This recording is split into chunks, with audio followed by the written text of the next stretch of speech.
الحمد لله رب العالمين والعاقبة للمتقين ولا عدوان إلا على الظالمين.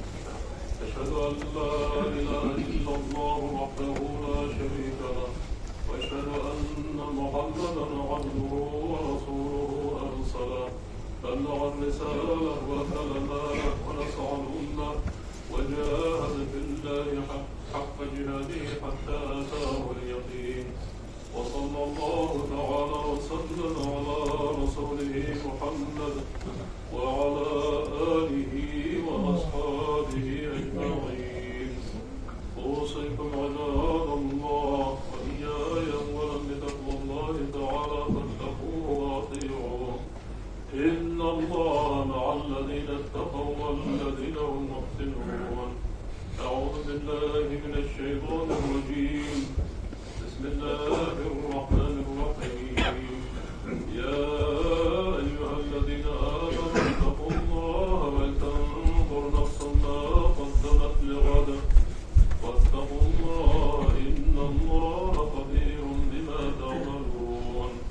أجرني الله وإياكم من العذاب الأليم وغفر الله لي ولكم إنه هو الغفور الرحيم.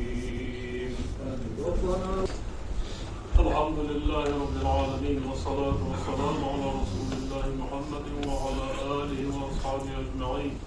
أوصيكم عباد الله وإياي أولا بتقوى الله تعالى فاتقوه وأطيعوه. اللهم اغفر للمؤمنين والمؤمنات والمسلمين والمسلمات ما بين المشارق والمغارب كلهم عامة آمين. اللهم اصلح ذات بين المسلمين. اللهم أيد الإسلام والمسلمين. اللهم أعز الإسلام والمسلمين. اللهم أذل الشرك والمشركين. اللهم انصر إخواننا في فلسطين ولبنان وإيران وفي كل مكان.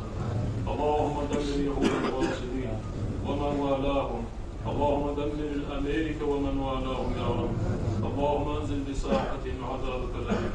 اللهم أرنا فيهم عجائب قدرتك يا أرحم الراحمين. اللهم عاف مبتلانا مبتلى المسلمين واشف مرضانا ومرضى المسلمين. إن الله وملائكته يصلون على النبي يا